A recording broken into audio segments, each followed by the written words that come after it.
Salutations, spooks, spirits, and specters, and welcome back to Planetarian, the Reverie of a Little Planet.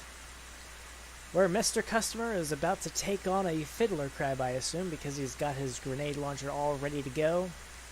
But he also wants to give BB5K here the choice on whether she can go back and go into a powerless state for possibly forever, or she could come with him and help mankind out further into the unknown. She said clearly, 行ってくる。はい、お帰りをお待ちしています。もう一度言うが、何があっても動くな、声も上げるな。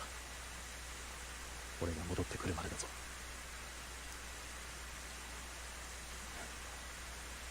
俺の命が大切だと思ってくれるならな。はい、お客様が戻ってくるまでここから移動せず声も出しません。重要命令として登録しました。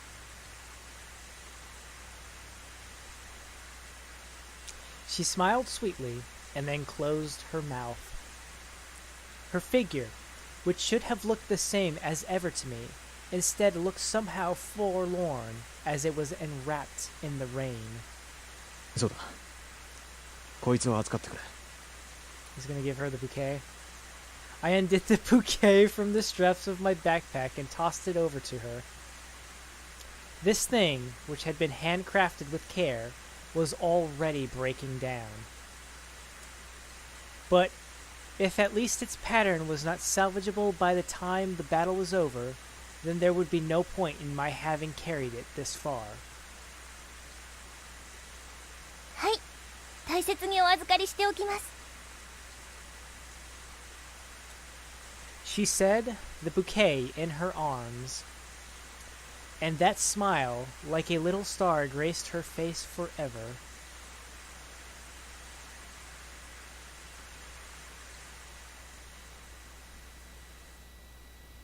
And that chapter is complete. I weaved through the alleyways, coming to the edge of the buffer zone. I found a 6-story building whose windows had all been broken, and I walked up to its floors. The place was completely pillaged, perhaps by the hand of another junker. I entered a room at the top floor and took up position at a waterlogged window.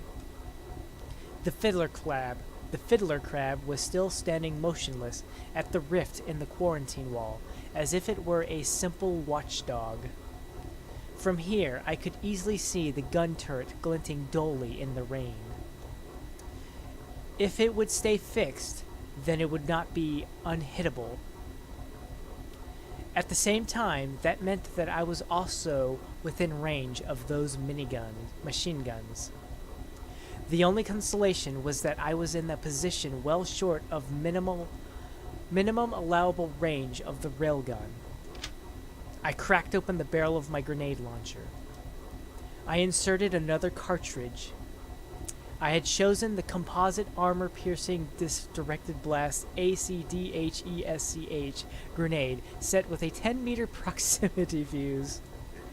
This would be able to penetrate the armor of the main cannon, no matter which angle it struck at. But once I fired, I would most definitely be detected.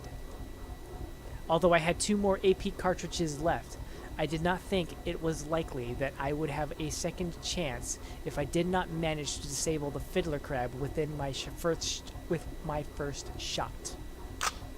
I closed and cocked the grenade launcher, and then raised the long-distance sight. I calculated the distance to my target, and the ballistic subsidence rate, and corrected my aim accordingly. This grenade launcher was equipped with neither tracer functionality nor a ballistic stabilizer. The stopping power of the cartridges and the construction of the gun stock itself were unchanged from designs of the last century. After all, the simpler an armament was, the easier it was to trust it. And I imagine less moving parts, and the less parts involved also means less chance of something not working properly. That was the only rule of social discourse that the unceasing rain had imparted to me. I lowered my head and braced the gun barrel against the window frame and carefully adjusted my aim. Ah, you see it right there. That's where it is.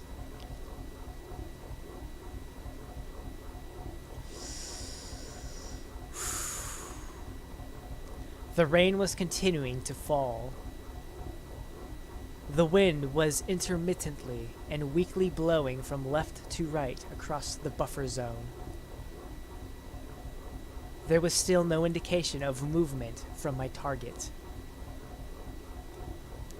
The wind kicked up. The muddy water to one side began to ripple like the scales of a fish. I waited for the wind to die down, my fingers still tense on the trigger. And I suddenly realized that I was thirsty. Not even the first time when I fought a warmonger so long ago had I felt so nervous. Before I could wonder why, I found myself thinking about her. She was probably standing stock still in the middle of that soaked sidewalk right around now, in accordance with my order. Even though I had brought her along with me, I had still not thought of what I was going to do with her. It was just that I could picture what would happen to her if other junkers happened upon her later and harvested her. A charging apparatus would be expensive, but not so much that I could never procure it. While it would be difficult to update her software or replace her parts, I could probably at least do some maintenance and minor adjustments for her. For that matter, it might even be possible to procure a small projector for her. Of course, an umbrella-like device with a hemispherical spread would also be necessary for the projection. With those two things, we could travel from settlement to settlement, and with her commentary we could show the people the starry sky. What if I changed my profession? We might even be able to reach every place where people still live by the time I die. And in any case, I was sick and tired of being a junker as well. Baka-baka-shi.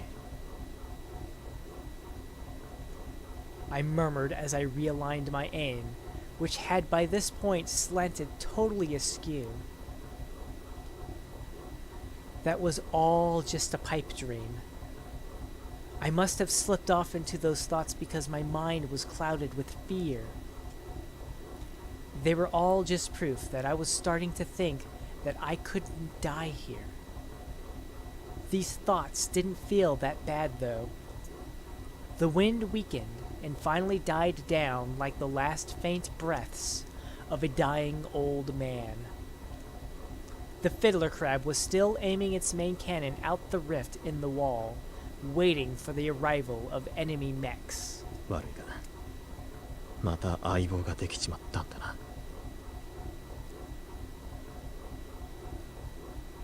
I held my breath and squeezed the trigger.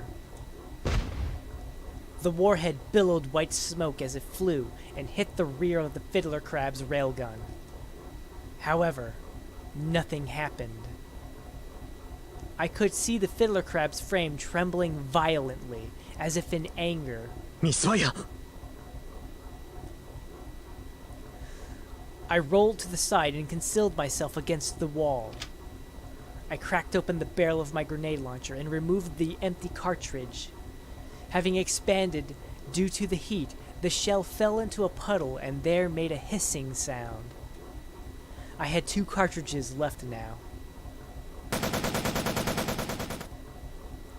Along with the metallic sound of machine gun firing, material from the ceiling began falling around me.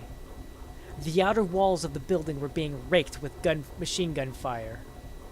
An eternity of time seemed to pass before the first few fusillade, fusillade died down. I sprinted and looked out the window on the other end of the room. I quickly swiveled my head and took stock of the situation. The fiddler crab's stance had changed. It had locked its legs and connected the wheels of the undersides of those legs to the ground. It was now entering evasive action. When I leaned forward in order to take aim again, it recommenced its machine gun barrage. The concrete around me, soaked with rain, was so riddled with holes that it was as useless as a sponge when shielding me. If I stayed here, this room itself would soon fall prey to the storm of 13mm rounds. I flattened myself and scrambled toward the stairs inside the building. The rain continued to fall. I thudded against the sidewalk with my head bowed and strained my ears past the sound of rain falling. Wait a second, what's... Oh my goodness, not the time. Okay, that's weird. I didn't mean for this to have to cancel. How did you go to 1 hour?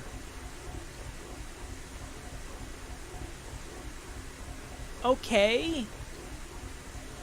Apologies. I'm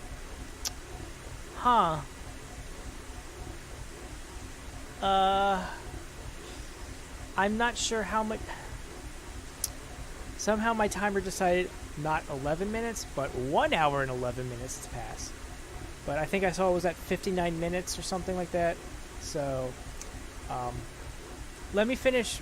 I'll finish reading this paragraph here, and then I'll be ending the video. I'll just restart at the beginning. The rain continued to fall. I thudded onto the sidewalk with my head bowed and strained my ears past the sound of rain falling, the high-pitched whine of a low-noise emission motor, and the sound of sludge being ground under its well-maintained wheels. Sounds that I had heard countless times before, but could by no means ever get used to hearing. And here is where I shall end the video. So thank you all very much for watching, and ciao for now. Ciao for now.